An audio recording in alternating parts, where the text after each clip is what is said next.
Welcome to Mornings with Patricia. Happy Friday.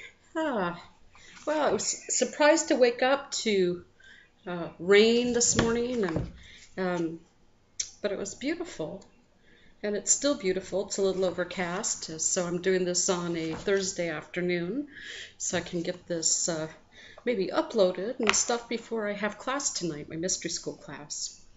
So I want to talk a little bit about meditation today. We talk about meditation and, there's so many different types of meditation. I actually wanted to read from a book that really comes from an esoteric circle in China.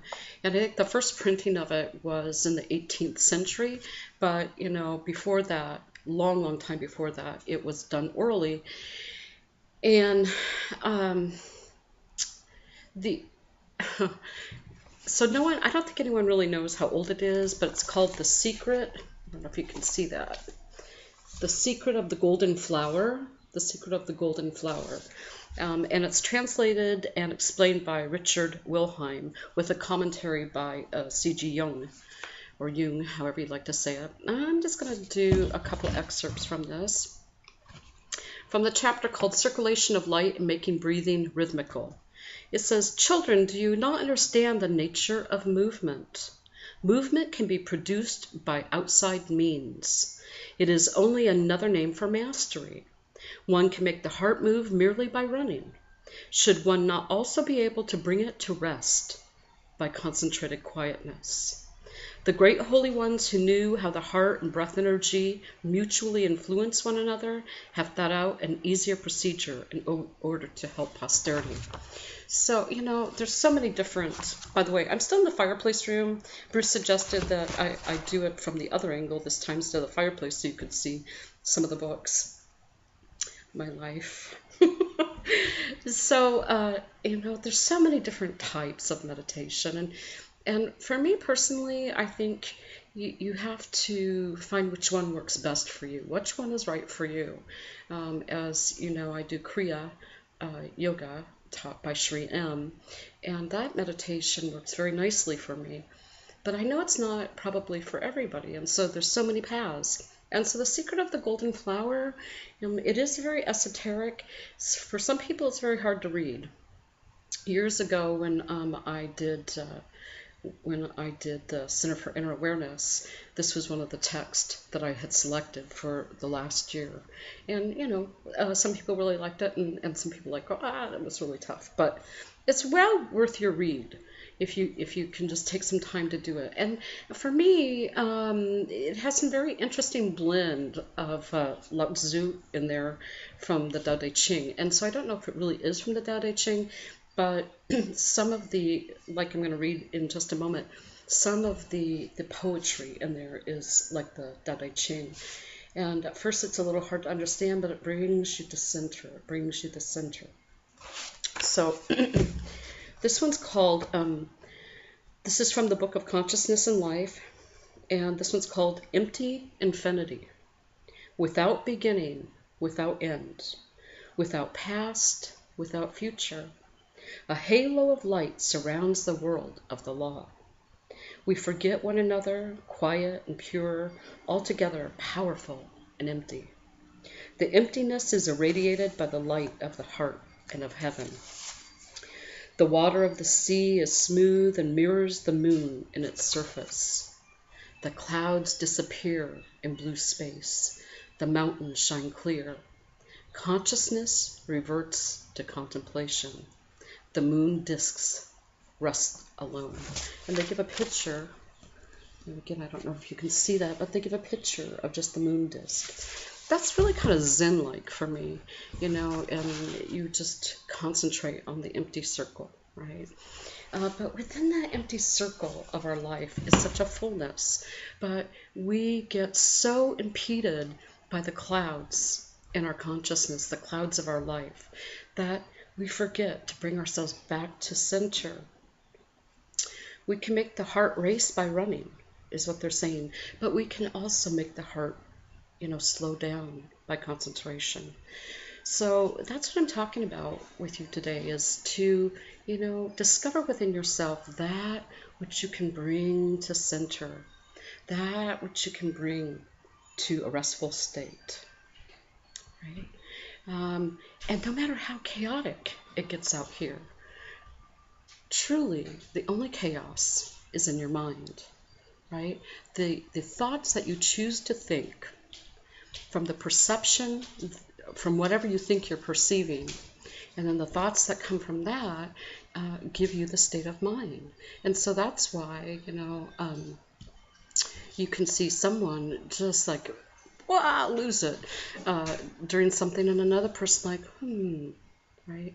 And we could call that being the observer. We can talk about those things, but I'm being a little bit more basic here. I'm just saying a practice, a daily practice that you can have, to bring yourself to center.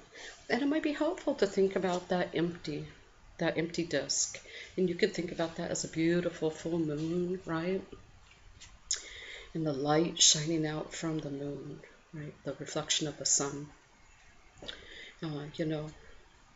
Heaven within you, right? The light of the divine shining out from your beautiful moon self. So bringing yourself to center, back to center, always to center. And, oh geez, I closed it, so I don't know if I can, there it is. I don't know if I can find it again. Without beginning, without end, without past, without future. So what they're saying here is be in the now. Don't let your thoughts go in the past. Don't let them go into the future when you're trying to be in this state. You're without beginning, you're without end, because you're in the now, right now. A halo of a light surrounds the word of the law, okay? So, the law of the universe, the halo of light. And we forget one another. Whoops, quiet and pure, altogether powerful and empty. So we forget, our differences.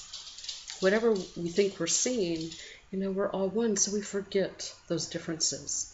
And we become quiet and pure, altogether powerful and empty. All right. So why is this powerful? It's powerful because you're not flooded with opinion. You're not flooded with thought. You're not flooded. And so when you're empty, right, that's the power, because it's the reflection of the light self coming out. Beautiful, beautiful, beautiful. Right? And so that's a powerful place to be. The emptiness is irradiated by the light of the heart and of heaven. Okay, again, the heart and heaven. When you're in alignment, right, you're irradiating that light. And the water of the sea is smooth and mirrors the moon in its surface. So in meditation, there was the practice, of seeing the lake. And at first the lake is very, filled with ripples. Right, the wind is going across the lake and there's disturbances. And the point in meditation is to calm yourself. So the lake, the wind of thought stops, and the lake becomes very, very still, very smooth, so that the moon can be reflected. And if you were to see down, it's so clean and pure and clear is the word I'm looking for, that you could see to the bottom, right? Which is interesting because you may not really know the depths. It may be deeper than you imagine, right? So, the depth of your awareness. So this is the interpretation here. And the clouds disappear in blue space. The mountains shine clear. Okay, so the clouds of thought, the clouds that, are the emotions, they disappear. And then you can see the mountains shine clear because, right, you can see for a long way off. Your perception is very, very clear. And the mountains, right, the holy ones rise. Consciousness reverts to contemplation. The moon disk rests alone. Consciousness reverts to contemplation. Let's talk about that for a minute. When consciousness reverts to contemplation, it means that you, I don't know how to explain this.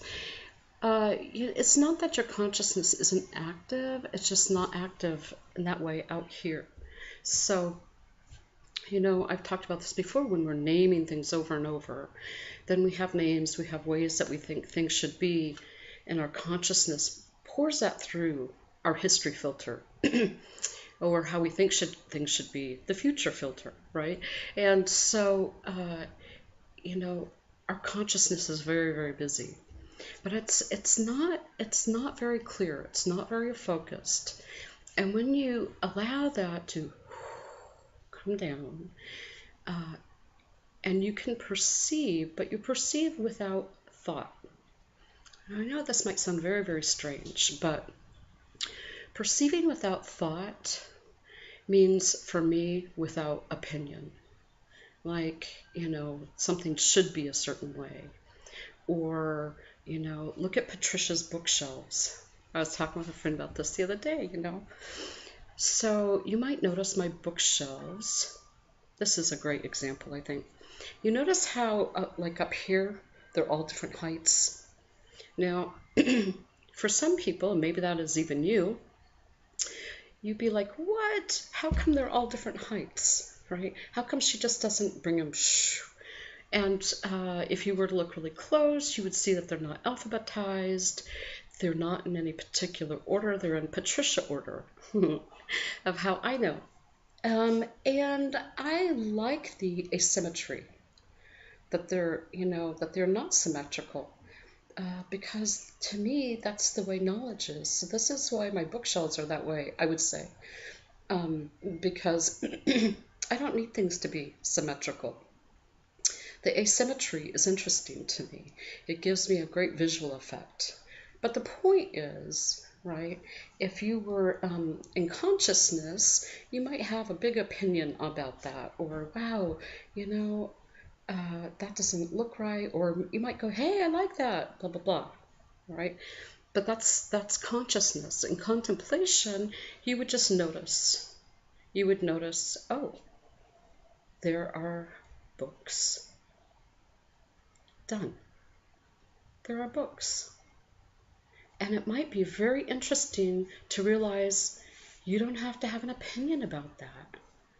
Whoever told you that you should? Right? And what does your opinion change? Is your opinion going to change my bookshelf? I can guarantee you it is not. So this is the lesson of the learning, for the day. It's just the noticing that brings you into quiet contemplation. Perhaps there are things you need to change, and perhaps there are things that you don't. But I can personally guarantee the things that I've always needed to change, that I felt I needed to change, that really brought about change, were the things within myself. Not anything out here, right? Not anything out here. And we go back to, changing the world one person at a time. If you want to affect change and you want to experience a more beautiful world, then create that inside you. Create that inside you without a reaction or an opinion to everything. So I hope that helps you for the day. The Secret of the Golden Flower by Richard Wilhelm. And I just hope you experience a beautiful Friday for yourself and contemplate, right? Contemplate. All right. You don't have to have an idea or thought or opinion about everything. When you realize that for yourself, you are going to experience so much freedom. You'll experience that vast, vast landscape of who you really are. Okay, 1, 2, 3. Oh my God, I love myself. And I love you, and I'll see you next week. See you Monday.